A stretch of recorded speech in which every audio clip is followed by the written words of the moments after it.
Então, pessoal, né, boa noite novamente. A gente vai fazer uma revisão pontual, onde nós vamos abordar pontos em volta das questões, certo? Isso eu gosto porque é um direcionamento. A minha visão ela é um pouco diferente, porque não é o nosso objetivo, pelo menos na minha análise, nas disciplinas, que se decore. Não é esse o objetivo. Não tem como você decorar uma determinada situação para, na prática, você aplicar o que foi decorado. Não existe isso. Então, é, a gente tem conhecimentos bases, tá? Que nós sabemos automaticamente, como vocês sabem quais são os impostos do município, do Estado, da União, isso é bem básico, né? Mas um dos nossos principais objetivos é que a gente consiga dar resultados e dar resposta ao nosso cliente em função de uma situação prática que ele apresenta para a gente, tá? E você vai dar a resposta. A ideia da nossa avaliação é exatamente fazer com que a gente pense a resposta. Eu já tinha adiantado para vocês, tá? Já tinha adiantado para vocês. Nós teremos 5 questões que ela trata de situações práticas, tá? Então, dentro da taxonomia de Bloom, a gente busca a aplicação efetiva, tá? E as duas últimas mais relacionadas a conhecimentos da própria conteúdo que a gente vem de fixação, mais de fixação do que a gente vem discutindo, mas dentro também da taxonomia de Bloom. Tá? Eu sempre gosto de falar da taxonomia de Bloom, porque foi muito abordado pelo nosso professor querido Leandro, né? Quando ele estava na gestão, e eu nunca esqueci disso, dessa questão prática, que é o que é importante. Ainda mais a nossa disciplina, até estava conversando com um colega de vocês, né, e dizendo, vocês ficam à vontade comigo, professor, sempre chamando por privado, professor, não foi legal isso e tal, vamos melhorar, show, é bom o feedback. Mas a nossa disciplina é muito técnica, né? Ela é um pouco, como diz o nosso colega, ela é chata mesmo, né? Às vezes, né? Mas tranquilo, mas não tem como a gente deixar em segundo plano, tá? Então, o esquema dessas 5 questões, ela traz uma situação, certo? Ou começando, vocês são gestores contábeis, gestoras contábeis, barra contador, contadora da empresa tal, e aconteceu uma situação nessa empresa. Tá?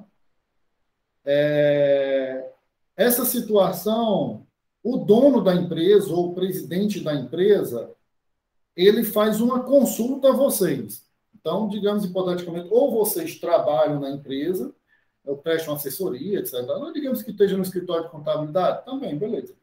E vocês são consultados sobre essa situação. E, como dentro dessa nova estratégia a gente está colocando verdadeiro ou falso, tá? Verdadeiro ou falso, eu dou a resposta de vocês.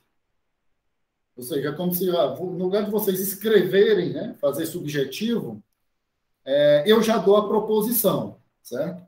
Essa proposição eu posso ter colocado verdadeiro ou posso ter colocado falsa. E aí é onde está a análise de vocês, tá? Se ela vai ser verdadeira ou falsa. Isso aqui a ideia é bastante interessante. E o que é interessante é que a questão vai levar vocês a discutir, tá? Vocês podem, sem nenhuma dificuldade, discutir entre outros colegas aí de vocês. Não há nenhuma complexidade, nenhuma dificuldade com isso, não. Depois, vocês no escritório de contabilidade, vocês vão estar juntos discutindo. Lógico. Né? Vocês vão estar juntos discutindo. Você está com outro colega, contador, gestor contábil do lado, e ó, a situação tal. Então, e aí, qual a melhor saída para isso? Não, a saída é essa, não, é aquela e tal. E aí, é essa mesmo? Tá? Então, é isso aí, é isso que é a prática, só que envolvendo o direito tributário em algumas situações de direito tributário. Tá? Isso é de fundamental importância. Eu já estou compartilhando, estou não, né? É porque eu vou abrir aqui a. para me lembrar aqui da prova, igual que eu fiz com estruturas de direito. Vocês estão vendo o que eu estou compartilhando? Não, estou compartilhando não, né, pessoal? Alisson? Não, né? Não, não está. Espera aí, só um minutinho aqui, Alisson, deixa eu só ver. Tá. Certo, é porque eu estou olhando aqui a questão. Certo, fisco, certo, certo, tranquilo, beleza.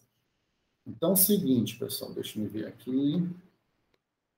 A gente vinha discutindo, pessoal, essa questão extremamente importante e eu vou seguir uma sequência da,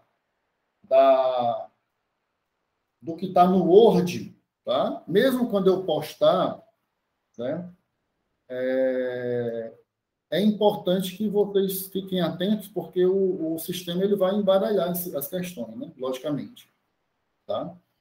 Então, pessoal, a gente discutiu, né, a aula passada, nesses dias aí, sobre a possibilidade de lançamento que vai levar à constituição do crédito tributário.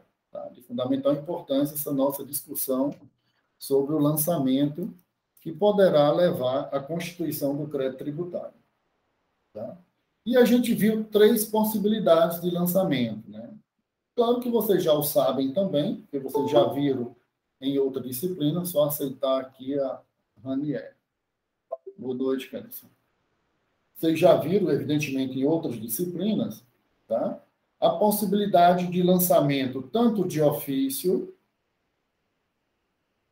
deixa eu mudar aqui o pincel, tanto de ofício, como por declaração, como por homologação. Eu já vou logo dizendo, esse negócio de ensino médio, o conceito de lançamento por homologação é A, B, C, D. Isso não funciona comigo. Isso não funciona. Isso aí já era. Não é assim que funciona a coisa. Tá? Nós vamos aplicar dentro do direito tributário. E a gente viu que a possibilidade de ofício, né, de ofício, é exatamente aquela possibilidade que o fisco, de forma unilateral, ele lança para a constituição do crédito tributário, certo? Sem ouvir a outra parte, certo? Sem ouvir a outra parte. E, por essa apresentação que está aí, né, ela fala que, de forma efetiva, de forma direta, eu diria que quase que automático. O que a gente traz aqui são as possibilidades automáticas, né? Automáticas. Como assim automático? Ora, nós já sabemos que automaticamente o IPVA ele é lançado no começo do ano. Tá? Nós já sabemos que, aspas, automaticamente, ele é, ou seja, ele é de ofício, o IPTU ele é lançado no começo do ano. Nós sabemos disso. Então, eu estou tipificando essa situação, dizendo que há uma automática, é de forma automática, ela já vem, tá? Ela já vem, certo? A pergunta é o seguinte: é possível nós termos outras situações que poderiam levar a esse lançamento de ofício automático? Aí a gente tem que ver na legislação. Aí a gente tem que ver no Código Tributário Nacional. Tá? No Código Tributário Nacional.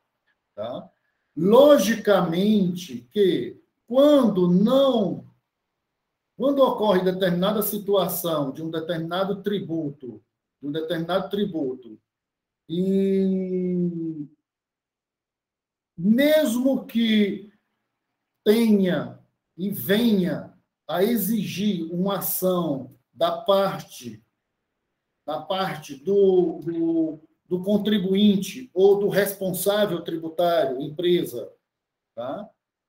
E ele não faz, então abre-se uma possibilidade jurídica para que o fisco assim o faça, né? Por exemplo, Se a gente verificar aqui, aí eu estou aprofundando o questionamento. Nós já vimos isso aqui, pessoal, nós já vimos isso aqui, está lá gravado. No lançamento por homologação, aí eu pergunto para vocês, por exemplo, o imposto de renda. O imposto de renda. Quem diz ou quem procede com com as ações, ou seja, com as atitudes necessárias. Eu não vou falar ação para não parecer que é um processo. Com as atitudes necessárias para que nós tenhamos o recolhimento do imposto de renda. Nós sabemos que, por exemplo, Luciano, no início do ano seguinte, ele lança todo o seu patrimônio e rendas e é feito um cálculo do possível imposto que Luciano tem que recolher. Então, Luciano tem que recolher R$ 1.000. Ele, então, recolhe R$ 1.000, certo? E eu é que digo para o fisco, ó, fisco, meu patrimônio é esse, minhas rendas são essas, e o meu imposto é esse, e eu estou recolhendo. Beleza. O fisco vem e faz o seguinte, beleza, Luciano, ok, estou homologando. Lançamento por homologação. A minha pergunta agora é o seguinte, meu doutor e minha doutora.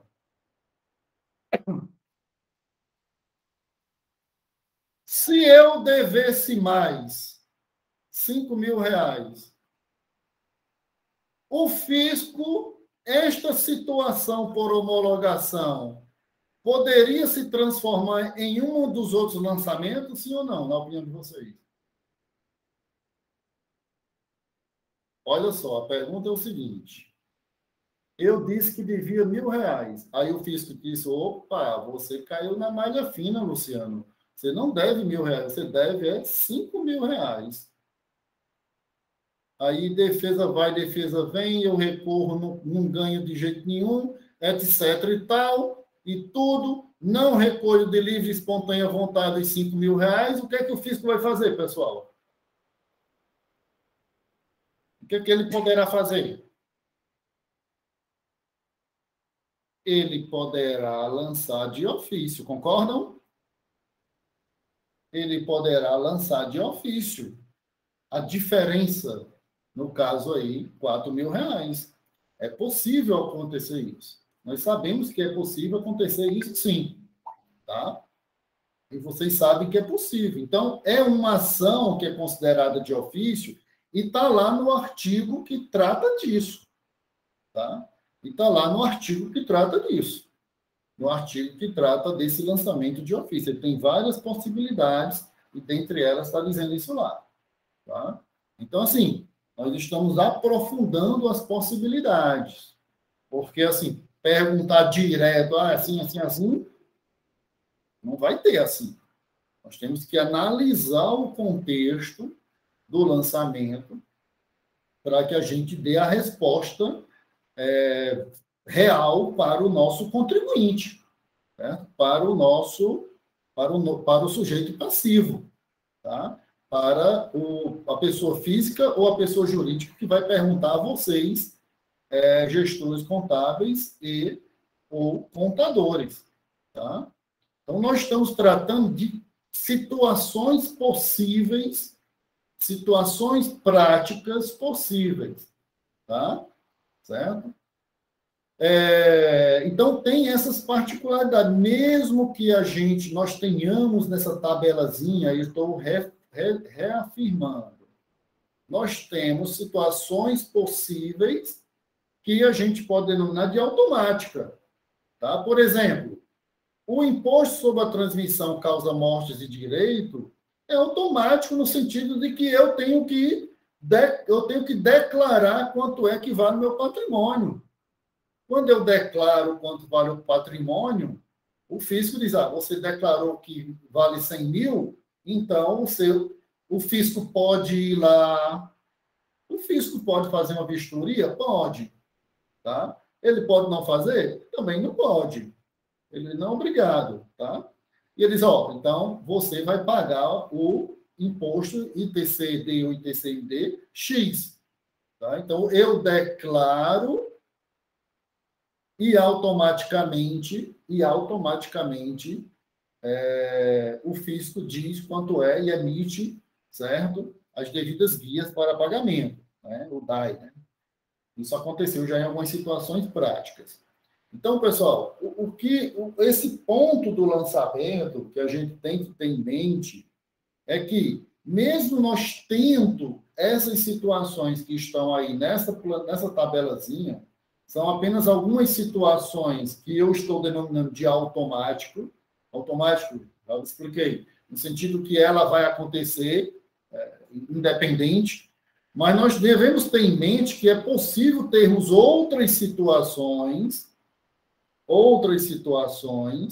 que envolveria, na medida que a gente tem um possível tributo por homologação, por exemplo, mas é possível que, em função de uma omissão minha, ele se transforme nesse de ofício, ou vice-versa, ou declaração para homologação, e vice-versa. Então, é possível acontecer isso de acordo com a legislação, beleza? Então, só ficar atento sobre esse contexto do lançamento, tá? E situações práticas voltadas para o lançamento. Belezinha, pessoal? Vamos ver aqui, passar aqui para uma outra situação. Deixa eu parar aqui a apresentação, senão vai aparecer aqui a nossa avaliação.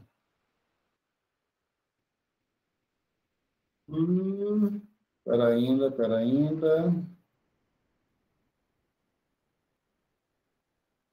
Certo?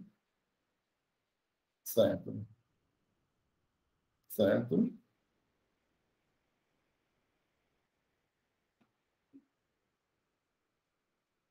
Certo. Essa nossa avaliação ela tá fácil demais, pessoal. Fácil demais.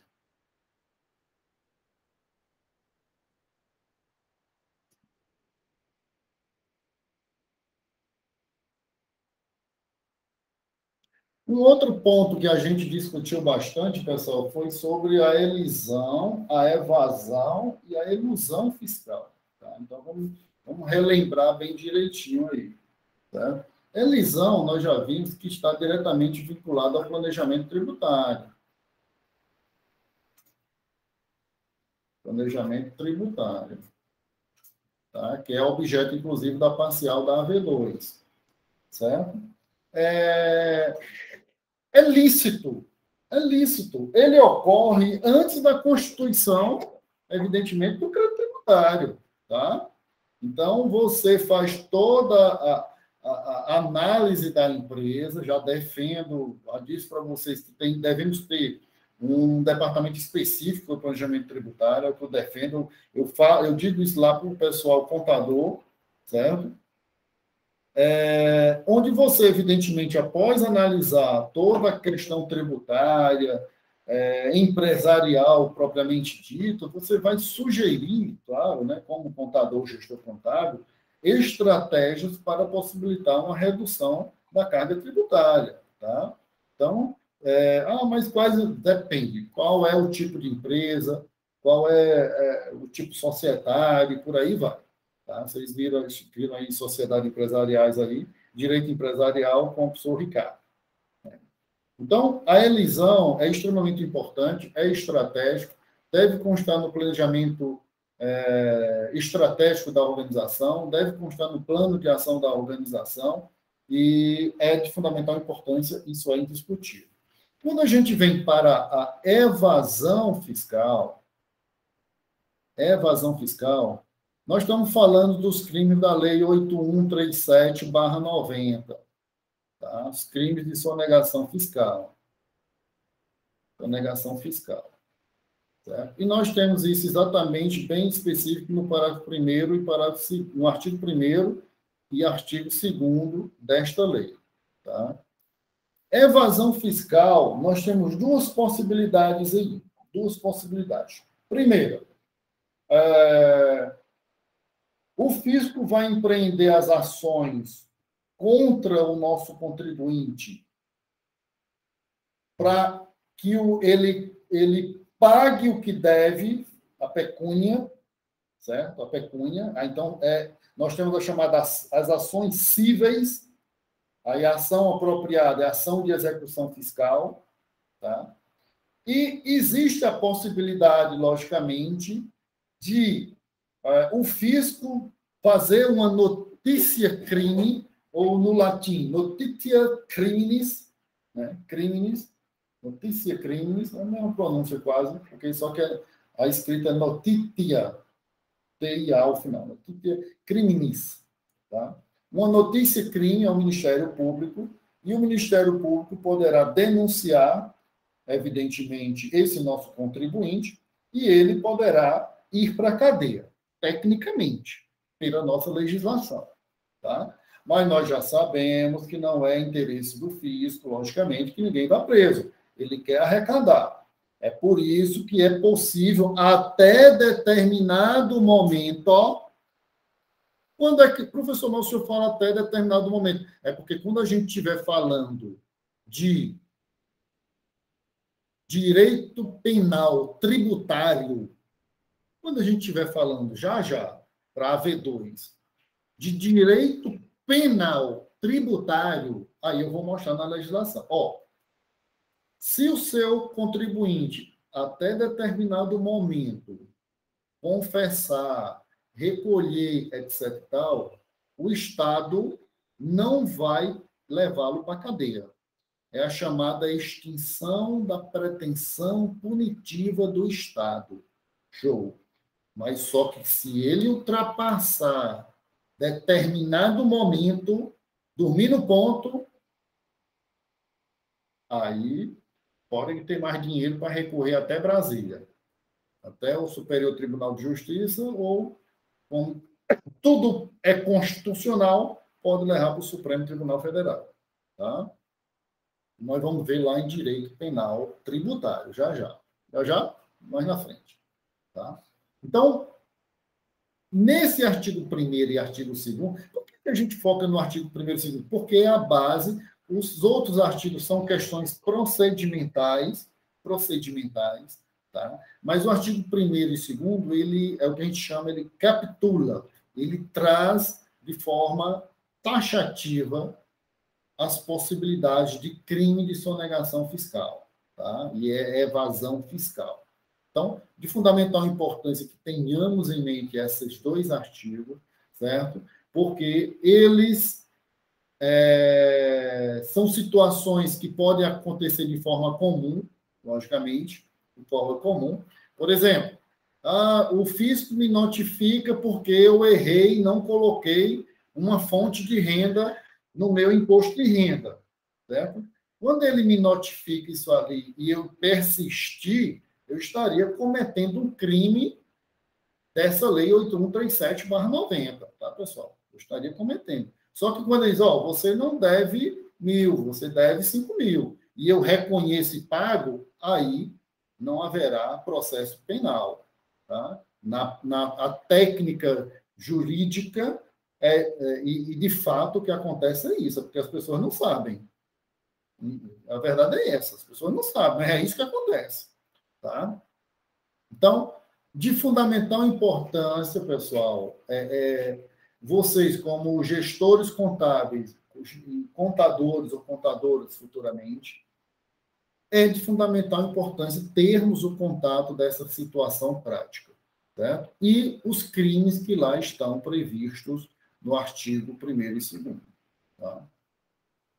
Já a elusão, certo? Elusão ou alusão, certo? Peraí, deixa eu pegar aqui um pretinho, ocultar aqui, voltar a apagar nosso quadro branco. Nós temos aqui uma possível...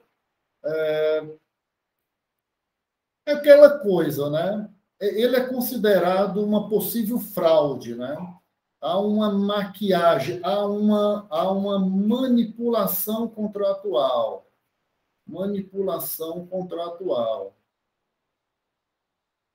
a uma manipulação contratual. Como assim? O contribuinte, ele utiliza de mecanismos para burlar o fisco, pagar menos impostos. Ele pode, por exemplo, executar um serviço, comprar um produto para uma determinada... vender, por exemplo, para um terceiro, quando, na verdade, ele deveria vender para determinado terceiro, e ele manipula e faz com que esse produto entrasse no outro estado como se estivesse indo para a sua própria empresa. Tá? Então, há uma manipulação da forma, tá? Da forma. E um exemplo característico da possibilidade disso é que pode levar, se o contribuinte for descoberto de fato, se ele for descoberto de fato, ele, evidentemente, vai sofrer os procedimentos, tanto cíveis como criminais também. Certo?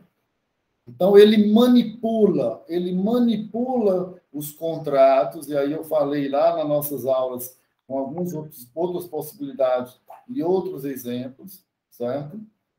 Que trata dessa ilusão ou alusão fiscal como sendo uma manipulação contratual. Tá? Então, pessoal, nós abordamos essa questão da elisão, da evasão e da elusão fiscal na nossa avaliação, de fundamental importância para que a gente fixe melhor no decorrer de nossa avaliação. Tá? Eu, infelizmente, não posso aprofundar um pouco, nem aprofundar, mas tratar exatamente pontual como está lá, mas está nesta discussão como um todo. Eu parei de Sim. Bora ver aqui, pessoal.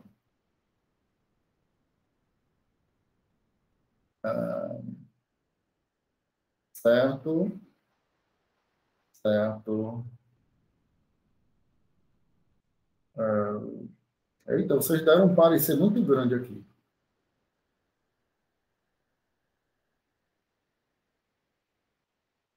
Ah, perfeito. Perfeito. Entendi. Então, pessoal, a gente estava tratando, deixa eu me ver aqui. Onde é que tem aqui a Lei 8137/90? Mas vamos facilitar aqui. Ó. O que é bom de internet é isso, pessoal. Facilita pra caramba aqui para nós. Lei 8137. Lei 8137.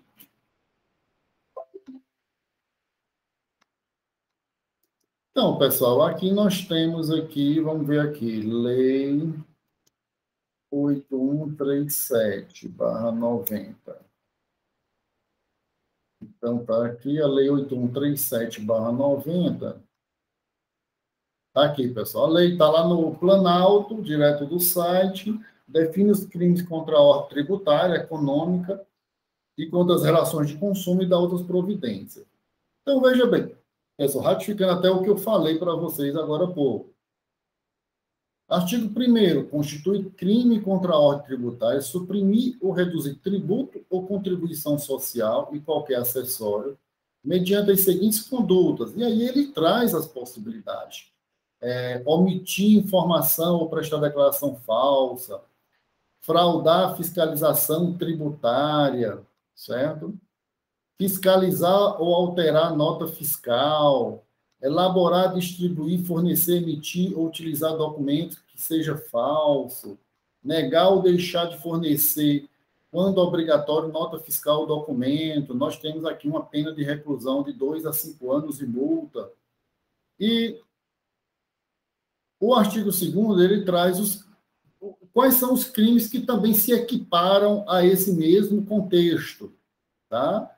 Então, fazer declaração falsa ou omitir declaração sobre renda, bens ou fatos, ou empregar outra fraude, né, etc.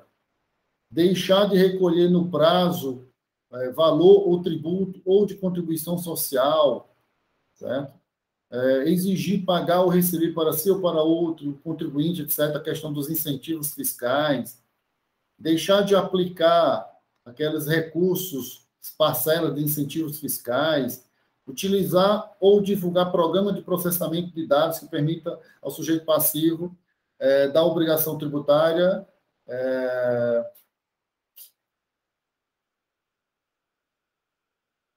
possuir informação contábil diversa. Aqui é o chamado crime eletrônico, e também tem questão de caixa 2 aqui, pena detenção de 6 meses a 2 anos de multa. Então, pessoal, muitas situações, né, de questões tributárias, elas estão contidas aqui. Elas estão contidas aqui. Né? Por exemplo, não recolhimento do INSS. INSS é uma contribuição social dentro da teoria pentapartite, está lá na Constituição de 88, tá? E ela deixa aqui, por exemplo, deixar de recolher no prazo legal valor de tributo ou de contribuição social, beleza, tá aí, tá? Então, as contribuições sociais, se elas não são recolhidas, elas vêm para cá, tá? Então, é possível, sim, eu estou mostrando para vocês, que muitas pessoas não sabem, mas há, sim, o tipo penal, né? O possível crime cometido pelo nosso contribuinte, pelo nosso sujeito passivo da obrigação tributária. Então, a gente tem que ficar muito atento a isso, e as pessoas não sabem disso. O que é interessante é que não sabem, né? Muitos empresários, às vezes, também não sabem, né? Ou fazem de conta que não sabem, né? Eu diria que sabem, né? Fazem de conta que não sabem. Então, mostrando para vocês aí a Lei 8137/90, que trata e define os crimes contra a ordem tributária. É o chamado Lei da Sonegação Fiscal, né? Evasão fiscal, certo? Beleza, foi revogado ali. Deixa eu me ver aqui mais, pessoal. Uhum.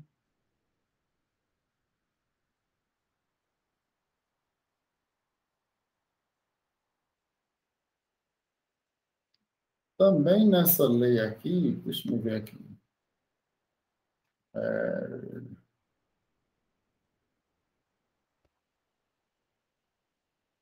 Tá certo.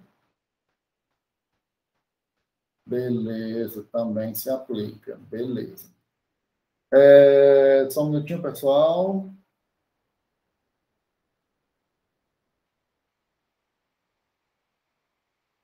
Certo, já sei o que foi isso aqui.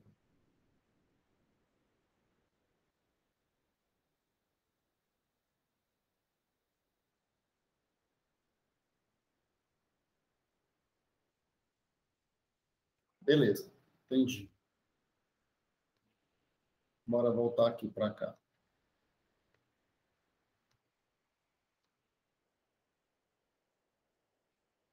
Uma outra discussão nossa, pessoal, que nós fizemos, ela está aqui. Já tinha falado isso aqui, né? Lei 8137, foi o que eu falei agora. Beleza. E nós falamos bastante, pessoal, foi exatamente da obrigação principal e obrigação acessória, tá? Então, a gente falou, discorreu, falamos de exemplos, de situações, né? A obrigação principal, pessoal, o conceito de obrigação principal é isso, isso, isso. Aí vem as alternativas. Não funciona assim. Não funciona assim, tá? Então, vamos só lembrar a obrigação principal. Né? O que é a obrigação principal? Ela está diretamente vinculada, relacionada com o crédito tributário devidamente constituído. Tá? Devidamente constituído.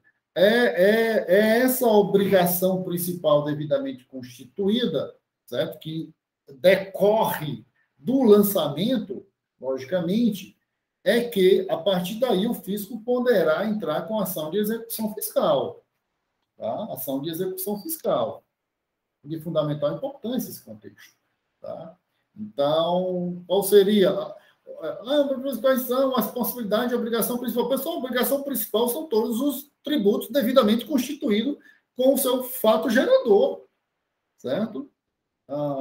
O próprio, quando você ultrapassa o teto do imposto de renda, né, e constitui o crédito tributário, nós temos ali uma possível obrigação principal. Você deve ter o IPVA, o imposto, né, o IPVA, também é obrigação principal, IPTU, e por aí vai.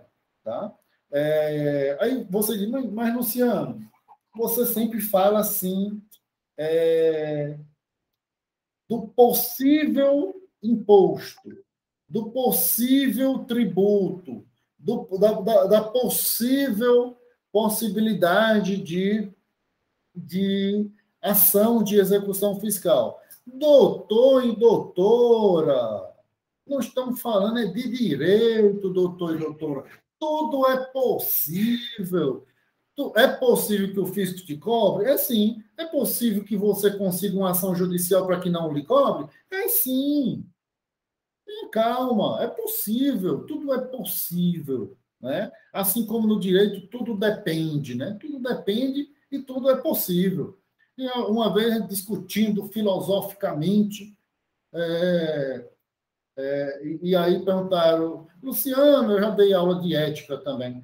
Luciano, professor Luciano, existe o certo e o errado? Eu disse, tem o certo, e o aceitável, e o possível, e o discutível. O errado é totalmente discutível. Tá? O errado é totalmente discutível. Eu dei uma disciplina de ética numa outra faculdade há alguns anos sobre do pessoal de ciências contábeis, e aí eu provei para eles de que havia uma ética na sonegação de impostos. Vamos falar isso aqui não, né? Esse não é o momento. Eu provei para eles que haveria uma ética na sonegação de impostos, mas não vamos por aí, não está sendo gravado, viu, gente? Cuidado com essas coisas. Depende da perspectiva, depende do ângulo. Ai, Jesus. Então, voltando. Calma, pessoal, mas é uma análise minha, né? Uma análise pessoal, né? Porque eles questionaram tanto o negócio lá, e depois eu vou provar para você agora o negócio. Mas aí outro momento. Então, a obrigação principal, como eu falei para vocês, está diretamente vinculada ao CT, ao crédito tributário, né? Ao crédito tributário. Esse WhatsApp, pessoal, também tá. Quando chega com tudo, né? E o que vem a ser a obrigação acessória, meus queridos? A obrigação acessória, não necessariamente nós temos ainda um crédito tributário, não necessariamente nós temos ainda uma obrigação principal, mas pode se transformar nessa daqui. Tá? Pode se transformar nessa daqui. Tá? Nós vimos isso incansavelmente, certo? Está até chato de tanto falar nisso. Né? E aí são N as possibilidades, né? Não emissão de nota fiscal, da acessória negativa de não movimentar as suas mercadorias também contendo nota fiscal. E aí são várias as possibilidades, né? Várias as possibilidades, onde você, o contribuinte, ele é notificado, logicamente, né? Aí, com essa notificação, esse ato, nós temos uma possível obrigação acessória. Lá vem o possível de novo. Assim. Nós já temos uma possível obrigação principal? Não temos ainda não. Quando for aplicada a multa, nós vamos ter uma pecúnia. E vocês viram lá no artigo da obrigação principal, acho que é um dos parágrafos lá, diz que a pecúnia, ela também será transformada em obrigação principal, né? Claro, porque quando transforma-se em obrigação principal, é que vai iniciar, ocorre o lançamento, certo? O possível lançamento, poderá ocorrer a possível ação de execução fiscal. Por quê? Porque nós podemos entrar com aquelas açõezinhas que eu falei para vocês na aula anterior, doutor e doutora. O fisco lançou aí de uma obrigação, pegou aí todas as suas 50 carretas carregadas de mercadoria do teu contribuinte, do teu cliente, movimentando de um estado para o outro, todas sem nota fiscal. Notificado, defesa, multa quase que direta, tal, R$500 mil. R$500 mil, em pecúnia, obrigação principal. Possível obrigação principal, nós vamos entrar com um pedido, uma ação na justiça, com medida liminar, porque nós fomos, nosso cliente foi constrangido, certo? Ele foi ameaçado, temos provas, houve uma armadilha aí, entendeu? Uma armadilha aí, e está errado isso aí. Então, vamos pedir uma medida liminar aí, para suspender aí essa possível pecúnia aí, e vamos discutir para a briga na justiça. Vamos para a briga. Bora para a briga. Então, tudo é possível, doutor e doutora. Tudo é possível. Né? Aí você diz assim, Luciano, a gente pode discutir a multa e você pode recolher os tributos da mercadoria, certo? Logicamente. E há uma possibilidade dela ser liberada? Há uma possibilidade dela ser liberada, né? Logicamente. Né? Desde que não seja mercadoria contrabandeada, porque aí ela não tem como, desde que não seja algo ilegal, né? Algo ilícito, certo? Mas se você tem uma fábrica em determinado local, vai movimentar mercadoria para outra, etc. e tal, e não, ou vendeu e vai sem nota fiscal, então, se você fizer o recolhimento, o fisco não tem interesse em você ir para a cadeia, etc. e tal, certo? A gente pode discutir a multa? Podemos, tá? Então, é possível, é possível. Então, a obrigação acessória possibilita exatamente esse contexto e várias outras situações a gente já citou aí em outras discussões em nossa disciplina. A ideia da gente estar pontualizando é porque leva vocês para um direcionamento nos estudos, entendeu? Nos estudos que vão direcionar a nossa avaliação, Estou compartilhando? Estou não. Deixa eu ver aqui, como é que eu vou agora aqui. Certo? Peraí, deixa eu lembrar, que eu também não lembro, não. Certo. Certo? Sim, já sei o que é. Já sei, entendi. Uma outra situação que a gente vem falando, deixa eu ver aqui. Vamos mudar aqui a nossa tela.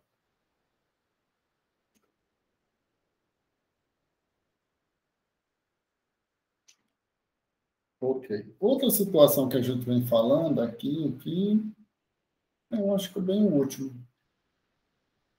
Capaz. Que eu escrevi aqui mais cedo. Outra situação que a gente vem falando, pessoal, e a gente falou das limitações do poder tributar, né? Logicamente, a gente não poderia deixar de falar delas, né? Mas, calma, eu, pelo que eu vi, não tem aquelas pegadinhas, mas eu não coloquei nenhuma daquelas coisas. Como é que pode? É mesmo, agora que eu estou pensando aqui, eu acho que eu não coloquei. Não, vou ficar calado. Então, das limitações do poder tributar, e nós vimos isso, que é o princípio, claro, da legalidade tributária, de fundamental importância, o princípio da legalidade tributária. Tá? E o que é o princípio da legalidade tributária? Não sabe, nada pode ser criado ou majorado ou até mesmo reduzido sem que tenhamos uma lei, evidentemente, que venha proporcionar isso aqui. Tá? Então, nós sabemos disso. Vimos isso de forma incansável. Tá? Vimos, dentre vários outros princípios também, o princípio da isonomia tributária, certo? Tem que, a lei, o tributo ele tem que ser isonômico, ele tem que ser igual para todos do território nacional, de fundamental importância. Vimos também, extremamente importante, a questão do princípio da anterioridade tributária, certo? Da anterioridade tributária.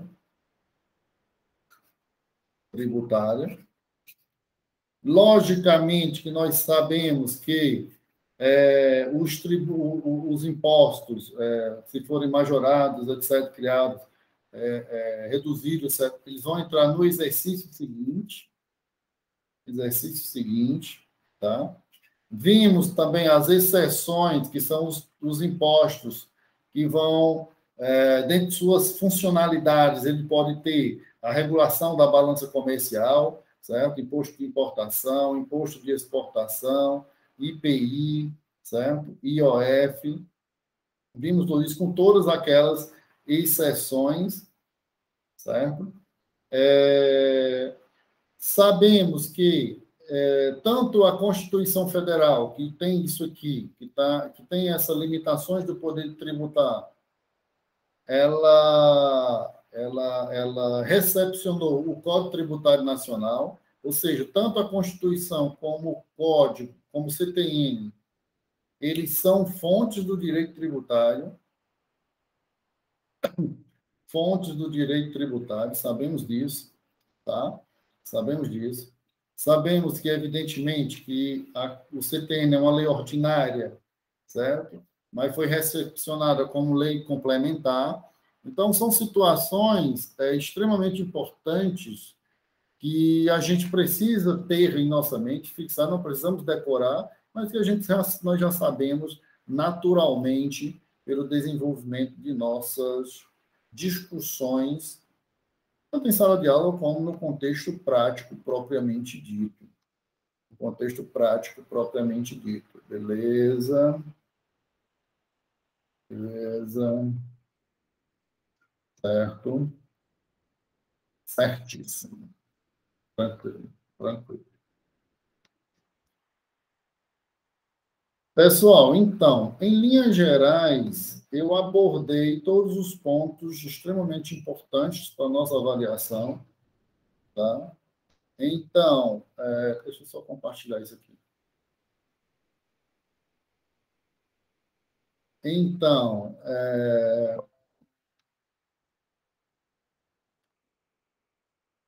essa revisão, ela possibilita, até facilita para vocês, assim, um direcionamento nos estudos, né? Vocês podem focar em todos estes pontos, evidentemente, tá?